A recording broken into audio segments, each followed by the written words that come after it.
Sore itu, aroma kayu manis dari kue kering buatan Cinta berpadu sempurna dengan cahaya senja yang memantul di dinding apartemen sewaan mereka. Apartemen studio mungil itu, yang terletak di lantai 3 sebuah gedung tua di pinggiran Jakarta, adalah kanvas kebahagiaan Cinta. Setiap sudutnya ditata dengan sentuhan seni, rak buku yang terbuat dari peti kayu bekas, lampu gantung minimalis hasil modifikasi sendiri, dan satu meja kerja besar tempat ia mendesain logo dan ilustrasi sebagai freelancer. Di sofa usang favorit mereka, Rama baru saja pulang kerja, melepaskan dasi dari kemeja birunya yang agak lusuh. Ia adalah seorang administrator yang teliti, rutin, dan terkadang terlalu pendiam, semua hal yang disukai Cinta karena membawa ketenangan di tengah hiruk-pikuk ibu kota. "Bagaimana hari ini, sayang?" tanya Cinta, menyodorkan cangkir teh hangat. "Proyek logo kafe itu sudah deal." Rama tersenyum, senyum tipis yang tak pernah gagal meluluhkan hati Cinta. "Lancar. Tapi kamu tahu, aku lebih suka saat mendengarmu tertawa, bukan saat klien menyetujui desainmu. Lagi pula, gajiku sudah cukup untuk kita beli es krim setiap malam Jumat, kan?" Mereka tertawa. Hidup mereka sederhana, jauh dari kemewahan. Mereka hanya punya satu janji yang mereka pegang. Apapun yang terjadi, kita akan menghadapinya bersama.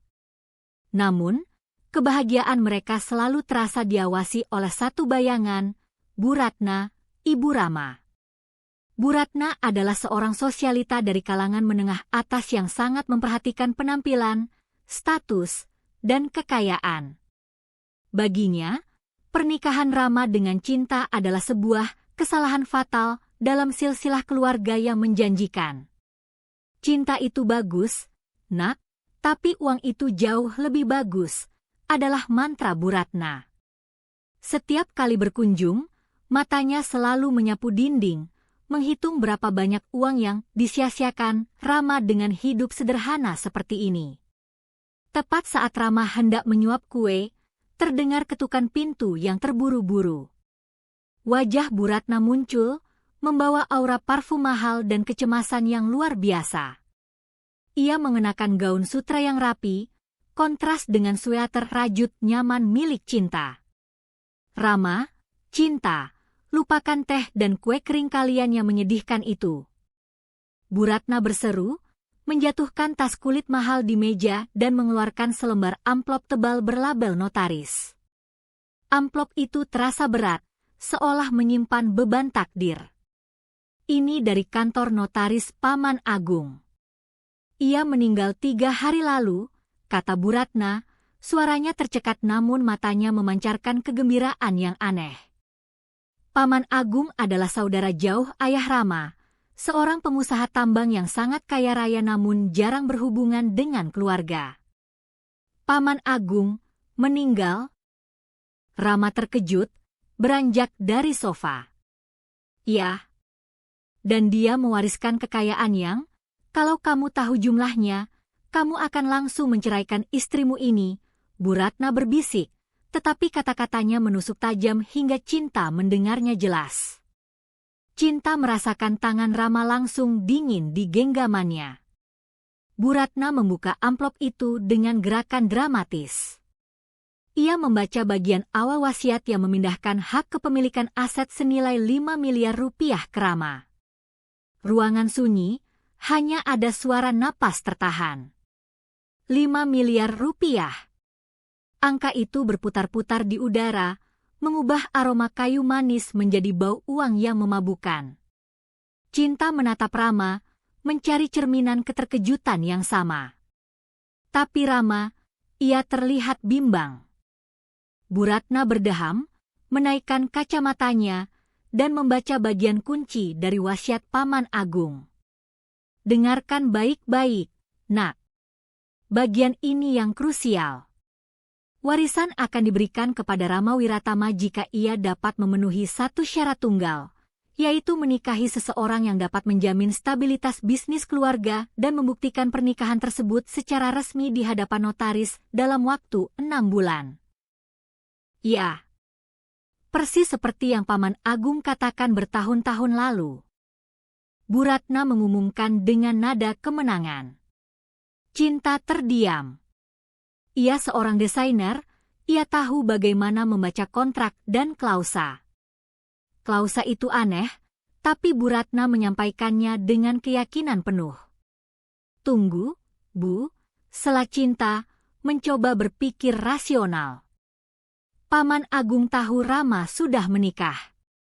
Kenapa harus menikahi lagi? Atau maksudnya, mempertahankan pernikahan yang stabil? Cukup, Cinta. Jangan mengganggu urusan orang dewasa dengan interpretasi bodohmu. Bu Ratna membentak, matanya berkilat marah karena Cinta berani menyela. Rama. Paman Agung adalah seorang pengusaha. Stabilitas bisnis berarti ia butuh menantu yang punya modal, koneksi, dan nama besar. Bukan desainer lepas yang gajinya cukup untuk beli es krim. Bu Ratna kemudian mengeluarkan ponselnya, menampilkan foto seorang wanita cantik, elegan, dan mahal. Rambutnya berkilauan, dan ia berdiri di samping sebuah yacht mewah. Ini Diana, putri Tuan Hartono. Ayahnya adalah konglomerat tekstil. Diana baru lulusan bisnis dari London dan siap memimpin perusahaannya. Aku sudah berbicara dengan ibunya. Mereka bersedia Rama menikahi Diana, asalkan Rama mau memulai proses perceraianmu sekarang juga. Bom telah meledak. Cinta merasa darahnya mengalir mundur. Ia bukan marah karena dituduh tidak berharga. Ia marah karena rencana perceraian ini sudah dibahas di belakangnya. Rama berdiri kaku, wajahnya pucat. 5 miliar rupiah. Itu bisa melunasi KPR ibunya, membelikan Cinta studio desain yang besar, bahkan membebaskan dirinya dari pekerjaan administrasi yang membosankan.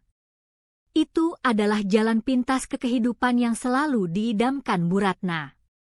Rama, katakan sesuatu, desis Cinta, suaranya parau. Ia tidak memohon. Ia menuntut jawaban dari suaminya.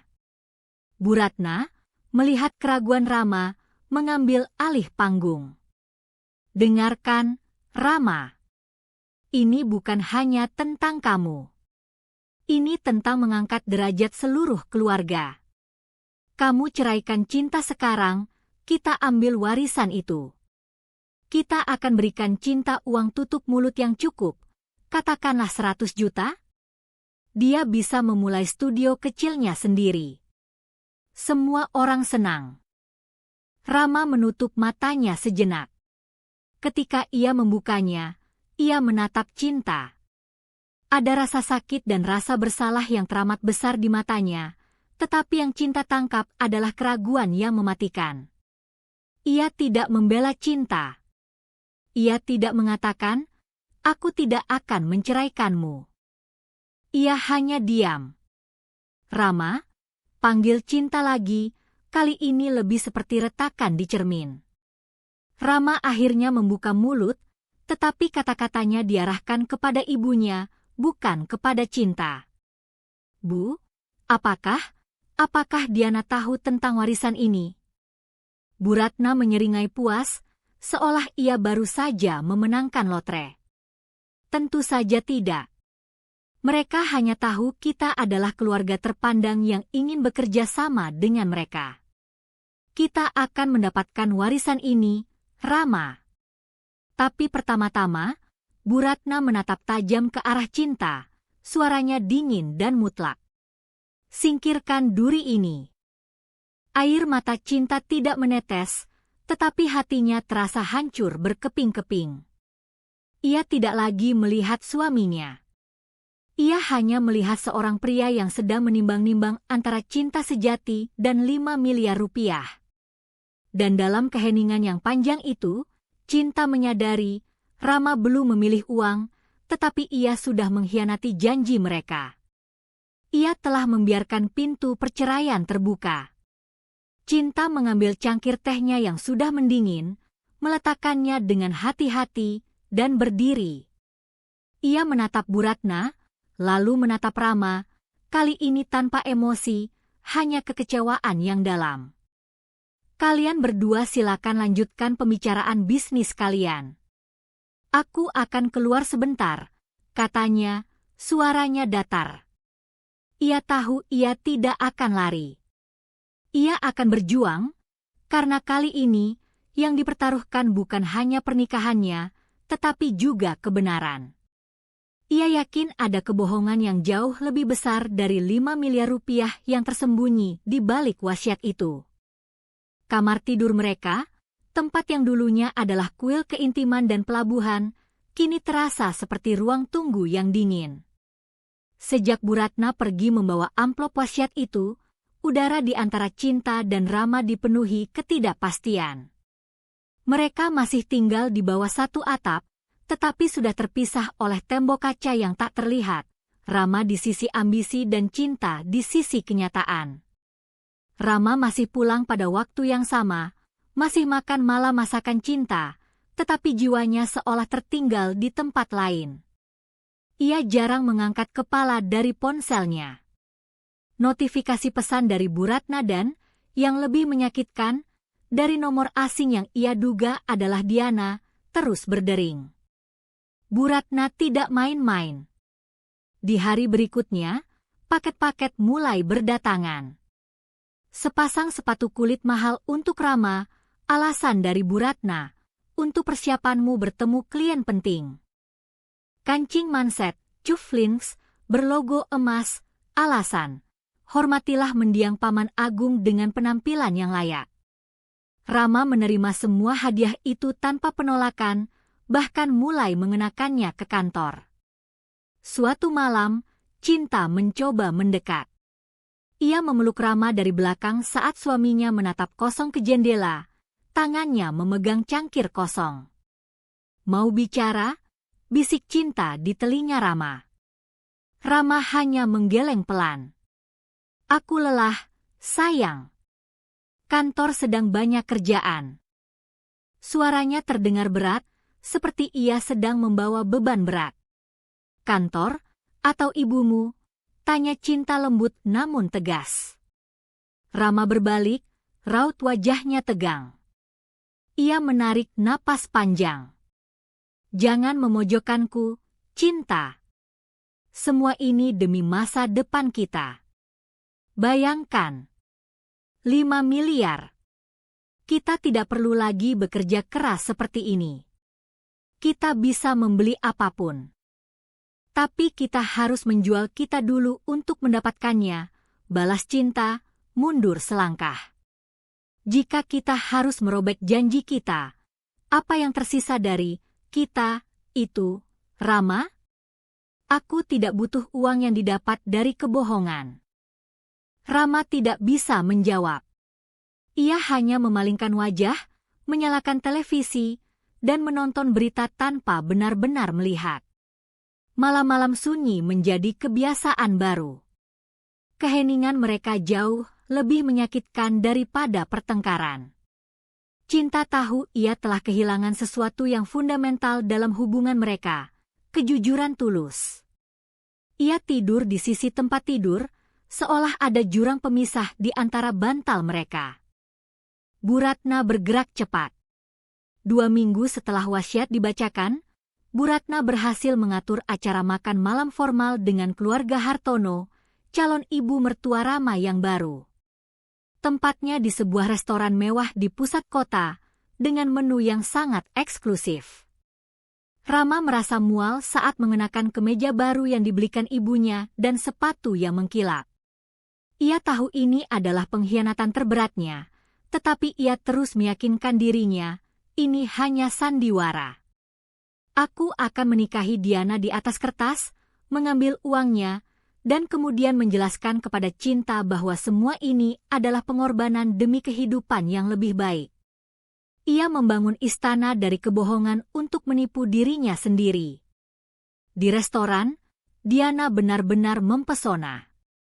Ia bukan hanya cantik dan elegan, ia cerdas, berbicara lancar tentang pasar ekspor, saham, dan merger perusahaan, semua hal yang membuat Rama merasa kecil namun sekaligus takjub. Diana memuji Rama, tidak secara pribadi, tetapi memuji potensi bisnis Rama yang membuat Bu Ratna menyeringai bangga.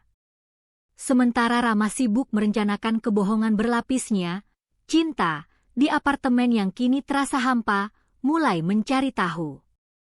Ia menghubungi teman lamanya, Reno, seorang pengacara magang yang idealis. Tentu saja wasiatnya ada di notaris. Tapi wasiat itu bersifat publik jika sudah dibacakan. Hanya saja, Bu Ratna bisa saja memutarbalikkan interpretasi klausa itu, jelas Reno melalui telepon. Cinta semakin yakin bahwa Bu Ratna telah memanipulasi interpretasi wasiat. Ia teringat kata-kata Paman Agung saat mereka menikah. Keluarga itu bukan tentang uang, Rama. Itu tentang fondasi yang kokoh. Keputusan Rama untuk melangkah lebih jauh dengan Diana semakin nyata. Suatu pagi, Cinta menemukan di laci Rama sebuah brosur. Brosur untuk resor mewah di Bali. Di dalamnya, ada catatan tulisan tangan Rama yang terburu-buru. Pernikahan fiktif, 2 malam. Cinta tidak menangis. Ia merasakan sebuah ketenangan yang menakutkan, seperti mata badai. Ia tahu Rama telah melewati batas dan kini sedang menyusun rencana pengkhianatan yang rinci. Rama pulang malam itu dengan membawa sekantong kecil coklat mahal, mencoba menutupi rasa bersalahnya. Sayang, ini coklat dari kantor. Aku ingat kamu suka yang rasa pahit, katanya, menghindari tatapan mata Cinta. Cinta tersenyum, senyum yang tidak mencapai matanya. Terima kasih, Rama. Aku akan memakannya nanti. Cinta menatap suaminya. Pria yang ia cintai kini menjadi orang asing yang menyimpan rahasia. Ia tidak lagi melihat Rama yang polos soal fashion, kini ia melihat Rama yang dirasuki ambisi ibunya, siap mengorbankan ikatan suci mereka demi 5 miliar rupiah. Malam itu, Cinta tidur di sofa. Keputusan telah dibuat. Ia akan berjuang, bukan untuk Rama yang sekarang, tetapi untuk kebenaran dan untuk Rama yang hilang di balik ambisi Bu Ratna. Dia harus mendapatkan wasiat aslinya. Cinta duduk di sofa, tempat ia biasa bercanda dengan Rama, dengan tablet lama suaminya di pangkuan. Ia tahu Rama sering lupa mengeluarkan cache dan backup pesan dari aplikasi obrolan lama. Dengan tangan gemetar, ia membuka satu persatu folder tersembunyi. Di sana, di dalam sebuah obrolan yang diberi nama samar, Project 5000M, terhampar bukti yang ia butuhkan. Itu adalah rangkaian pesan antara Rama dan Bu Ratna, yang bukan hanya diskusi, melainkan perintah dan kepatuhan. Bu Ratna, saya sudah siapkan draft gugatan cerai. Kamu tanda tangani besok. Kita masukkan ke pengadilan segera. Rama, apakah tidak bisa ditunda, Bu? Cinta pasti akan terpukul. Bu Ratna, cukup drama, Rama. Setelah warisan cair, beri dia 100 juta sebagai ganti rugi. Itu sudah lebih dari cukup untuk desainer grafis seperti dia. Anggap saja ini buyut. Jangan lunak. Rama, baik, Bu. Saya akan hubungi notaris untuk tanggal pernikahan dengan Diana. Katanya, pernikahan ini hanya formalitas. Saya hanya perlu 2 malam di Bali. Membaca kata-kata itu, buyut, hanya formalitas, 2 malam di Bali, membuat Cinta merasa seolah semua udara di ruangan itu tersedot keluar. Rama tidak hanya menyembunyikan rencana, ia menghitung nilainya. ia telah menjual pernikahan mereka seharga 100 juta. Itu adalah penghinaan yang jauh lebih dalam daripada sekadar kehilangan 5 miliar rupiah. Ia meletakkan tablet itu dengan hati-hati dan menunggu. Ketika pintu terbuka, Rama masuk, wajahnya lelah, tapi kini ia tampak lebih rapi dan wangi. "Cinta, kamu masih di sini? Kenapa tidak di kamar?" tanya Rama, terkejut melihat Cinta duduk dalam kegelapan. Cinta menyalakan lampu duduk, cahayanya yang kuning remang-remang menyorot raut wajah Rama yang gugup.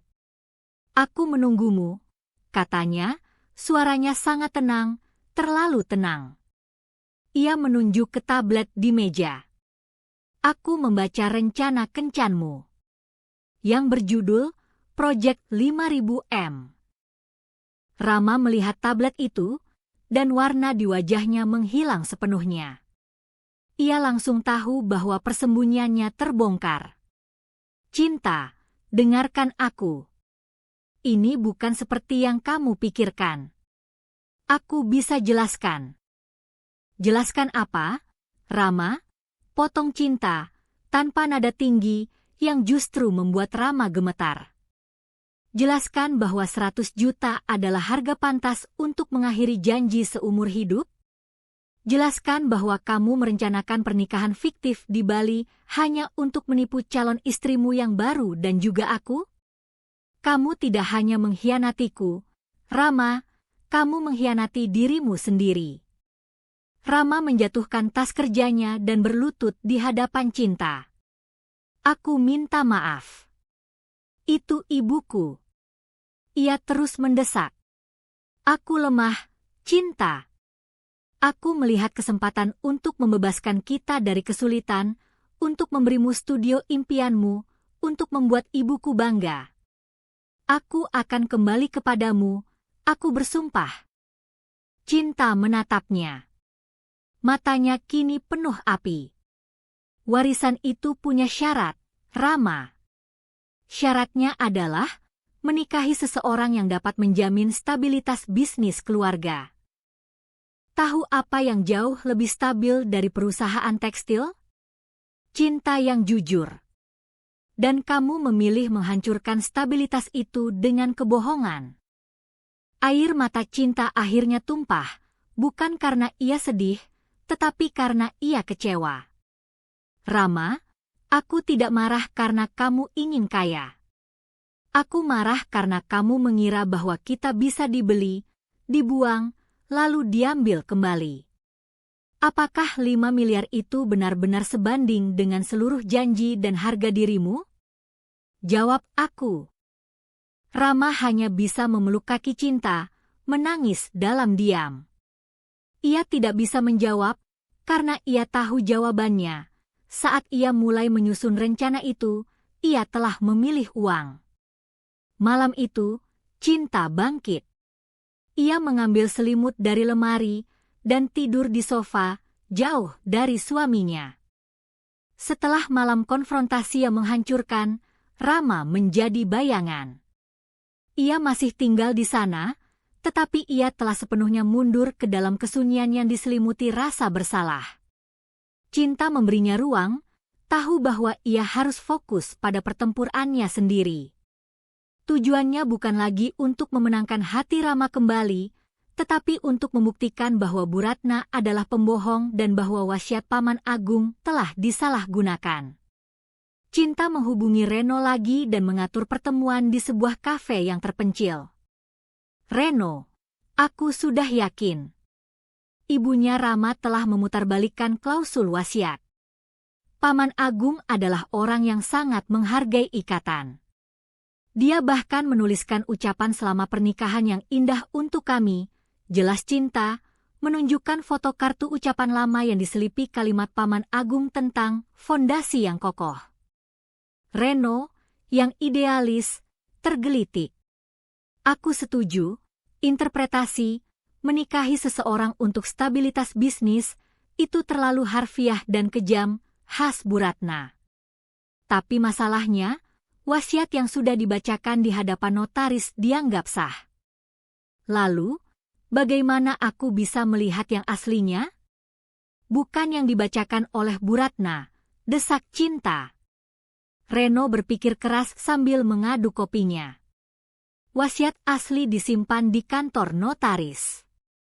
Kita tidak punya hak legal untuk memintanya karena bukan pihak yang berhak atas wasiat tersebut.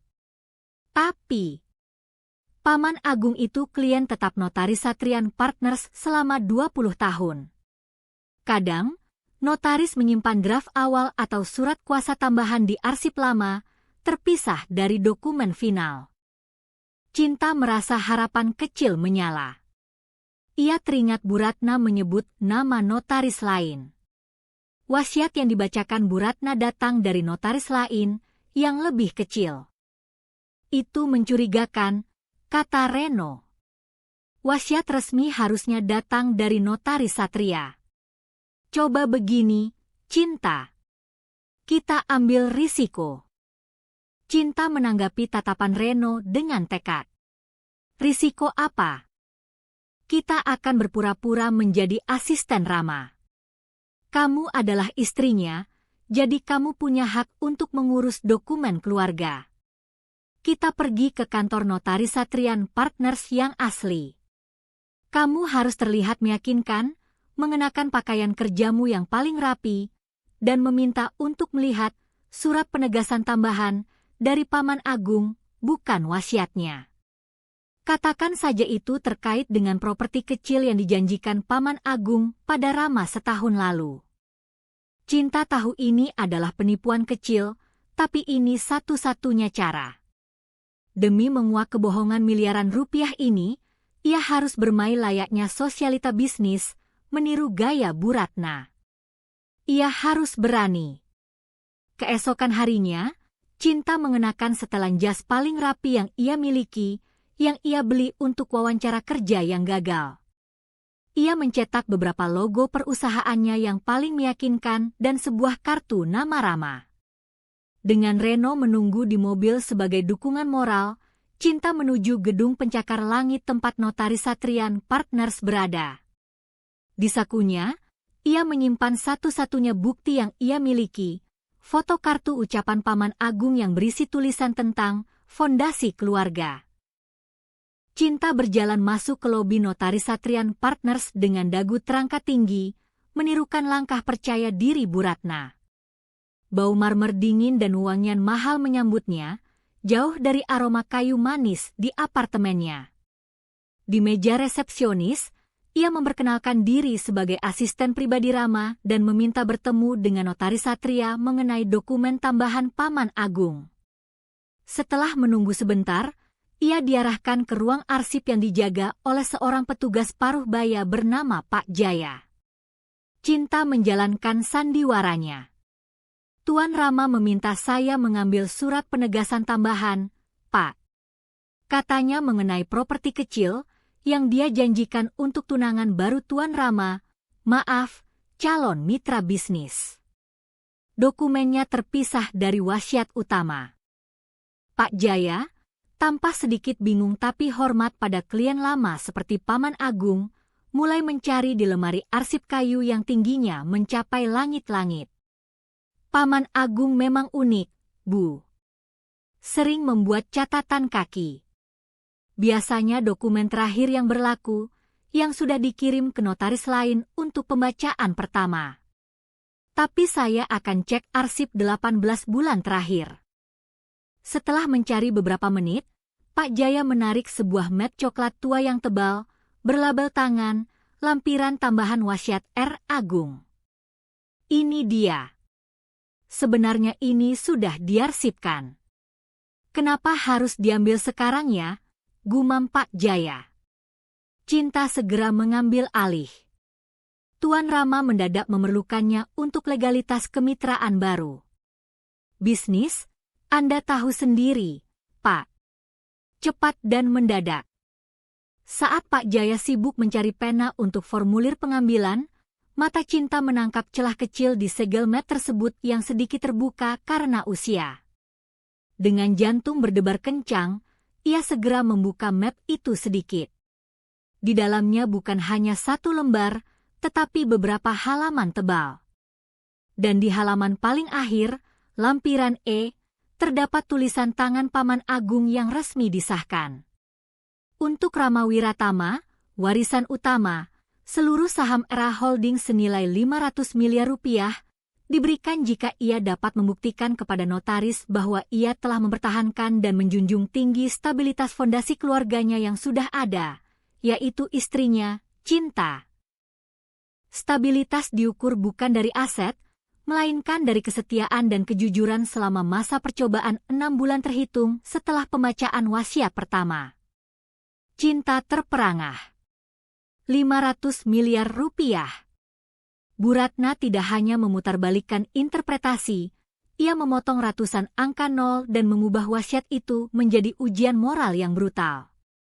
Paman Agung sudah tahu Rama akan diuji oleh ibunya sendiri, dan ia menggunakan klausa itu untuk melihat apakah Rama akan tetap setia pada janji pernikahannya.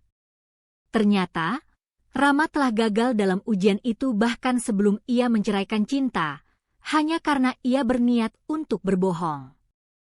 Cinta dengan cepat mengambil foto resolusi tinggi dari lampiran E dengan ponselnya, memastikan tidak ada pantulan cahaya. Ia menutup map itu kembali, mengembalikan segel yang sedikit longgar. "Ini dia, Pak," kata Cinta, tersenyum tenang saat Pak Jaya menyerahkan pena. "Tuan Rama akan segera mengembalikannya." Ia meninggalkan gedung itu dengan langkah yang berbeda. Ia masuk sebagai istri yang dikhianati. Ia keluar sebagai pemegang kebenaran. 3 hari kemudian, di ballroom sebuah hotel mewah tempat Bu Ratna merencanakan perayaan, perkenalan bisnis yang akan segera disahkan dengan pernikahan antara Rama dan Diana. Rama berdiri di sudut, tampak gelisah. Ia telah menandatangani surat-surat perceraian yang disodorkan ibunya pagi itu, tanda tangan yang terasa seperti menggores jiwanya. Ia berpikir, setelah ini selesai, aku akan mendapatkan uangnya, dan aku bisa menjelaskan semuanya pada Cinta. Bu Ratna, mengenakan gaun malam berkilauan, berjalan menghampiri Rama. Senyum, "Rama, sebentar lagi kita akan menjadi keluarga Hartono. Uang itu sudah di depan mata." Tiba-tiba, mata Bu Ratna menyipit. Di ambang pintu masuk, berdiri Cinta. Ia tidak mengenakan gaun pesta. Ia mengenakan setelan jas yang sama yang ia gunakan saat ke kantor notaris, tetapi di tangannya, ia memegang sebuah amplop coklat besar, persis seperti amplop wasiat yang dibawa Bu Ratna. Di sampingnya, Reno berdiri tegak. Bu Ratna segera menghampiri Cinta, wajahnya berubah merah. "Beraninya kamu datang ke sini, Cinta? Pulang. Kamu sudah mendapatkan uang tutup mulutmu." Cinta menatap Bu Ratna, matanya dingin dan tajam. Ia tidak menjawab, tetapi melangkah maju menuju Rama yang kini mematung di tengah ruangan. Semua mata, termasuk Diana dan ayahnya, Tuan Hartono, tertuju pada Cinta. "Rama, panggil Cinta." Suaranya bergema di ruangan. "Apa yang kamu pegang itu adalah amplop persetujuan pernikahan fiktifmu dengan Nona Diana. Dan yang kuberikan padamu hari itu adalah surat perceraian dariku." Rama tergagap. "Cinta, aku..." Cinta mengangkat amplopnya. "Tapi yang aku pegang ini, Rama, adalah wasiat yang sebenarnya." Bu Ratna panik. Ia mencoba merebut amplop itu. "Itu bohong. Kamu tidak punya hak." "Pengamanan." Cinta menahan amplop itu kuat-kuat dan menoleh pada semua orang, terutama Tuan Hartono yang tampak bingung. "Maafkan saya, Tuan Hartono. Saya adalah istri sah Rama Wiratama. Dan saya datang untuk membersihkan kebohongan yang direncanakan ibu mertua saya untuk menjebak keluarga Anda." Cinta mengeluarkan foto lampiran E, warisan yang dijanjikan Bu Ratna bukan 5 miliar rupiah, melainkan 500 miliar rupiah. Dan syaratnya bukan menikahi Nona Diana untuk stabilitas bisnis. Rama menarik napas tajam. 500 miliar rupiah? Cinta menunjuk ke kertas itu. Syarat yang sebenarnya, yang ditulis langsung oleh Paman Agung untuk menguji kesetiaan Rama adalah, warisan utama diberikan jika Rama dapat membuktikan bahwa ia telah mempertahankan dan menjunjung tinggi stabilitas fondasi keluarganya yang sudah ada, yaitu istrinya, Cinta. Stabilitas diukur dari kesetiaan dan kejujuran. Seluruh ruangan terdiam. Bu Ratna jatuh terduduk, wajahnya abu-abu karena syok. Rama menatap kertas itu, lalu menatap ibunya yang kini tidak berdaya, dan kemudian menatap Cinta, matanya dipenuhi penyesalan yang mendalam. Ia menyadari, ia telah memilih kehilangan 500 miliar rupiah dan istrinya, hanya karena ia tunduk pada kebohongan 5 miliar rupiah yang disajikan ibunya. Diana, yang baru menyadari bahwa ia hanya bidak dalam permainan uang yang kotor ini, segera menarik diri, mengucapkan kata-kata tajam kepada Bu Ratna sebelum pergi. Kini, hanya ada Cinta, Rama, dan Bu Ratna di tengah kekacauan. Cinta menatap Rama untuk terakhir kalinya. Kamu telah gagal dalam ujian Paman Agung, Rama. Bukan karena kamu tidak kaya, tapi karena kamu memilih kebohongan. Sekarang, kamu harus memilih di antara dua hal yang tersisa, warisan 500 miliar yang tidak akan pernah kamu dapatkan karena kamu telah mengkhianati klausa ini, atau perceraian damai dariku yang akan membebaskanmu dari ibu yang manipulatif. Rama tidak memilih. Ia hanya menangis, menyadari bahwa ia telah kehilangan segalanya. Kekacauan di ballroom itu segera menjadi santapan media sosial dan gosip kalangan atas.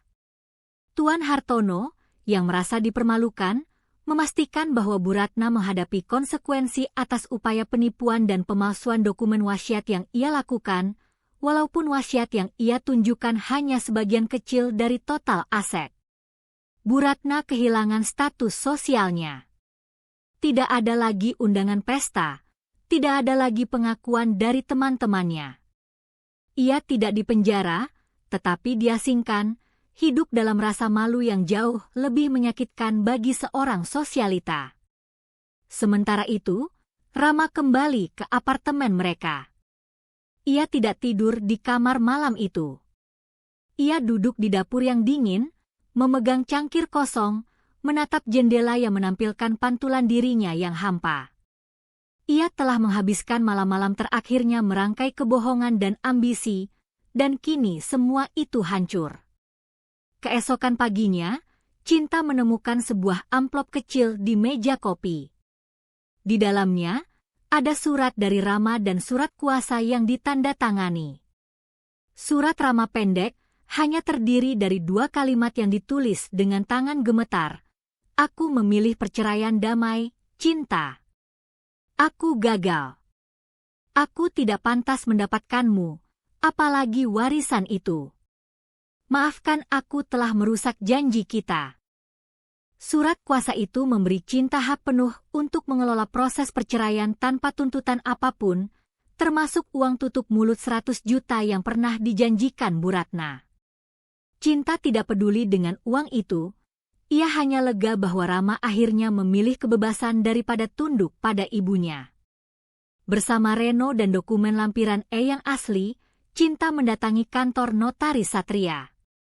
Notaris Satria mengonfirmasi bahwa setelah penyelidikan, wasiat 500 miliar dolar itu memang nyata, dan bahwa Rama telah secara sah gagal memenuhi syarat kesetiaan dan kejujuran dalam periode 6 bulan yang ditentukan Paman Agung. Rama telah menandatangani surat cerai dan merencanakan pernikahan fiktif. Semua itu adalah bukti pengkhianatan terhadap fondasi keluarga yang Paman Agung maksud. Warisan sebesar 500 miliar rupiah itu secara resmi dialihkan ke sebuah yayasan pendidikan anak yatim piatu, sesuai dengan klausul cadangan yang ditulis Paman Agung. Rama tidak mendapatkan apa-apa, kecuali rasa sakit karena kehilangan. Cinta menyadari bahwa Paman Agung adalah seorang bijak yang tahu cara menguji karakter seseorang dengan godaan yang paling besar. Ujian itu berhasil, tetapi hasilnya adalah kegagalan bagi Rama. 6 bulan berlalu. Cinta kini tinggal di sebuah ruko kecil yang telah ia sulap menjadi studio desain grafisnya sendiri. Ia menamai tempat itu Kanvas Baru. Ruko itu sederhana, terletak di lokasi strategis dan penuh dengan cahaya matahari. Ia membiayai studionya dengan modal yang ia peroleh dari hasil penjualan semua barang bersama yang tidak mereka perlukan dan sisa tabungannya. Ia menolak menerima uang 100 juta dari Rama, karena ia tidak mau memulai hidup barunya dengan uang yang berbau pengkhianatan. Cinta kini sendirian, tetapi ia tidak kesepian. Ia memiliki Reno, yang telah menjadi pengacara yang sukses, dan ia memiliki pekerjaannya yang membuatnya sibuk dan bahagia. Klien-klien datang karena melihat integritas dan kualitas desainnya. Suatu sore, saat aroma kopi dan Kate memenuhi ruangan, Cinta menerima sebuah paket kecil tanpa alamat pengirim. Di dalamnya, ada sebuah kartu ucapan Natal sederhana, bukan kartu ucapan pernikahan, tetapi hanya kartu ucapan biasa.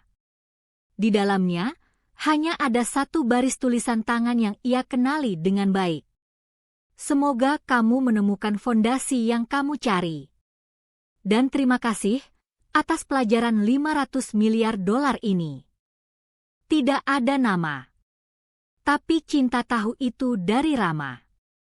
Ia tidak menangis. Ia tersenyum.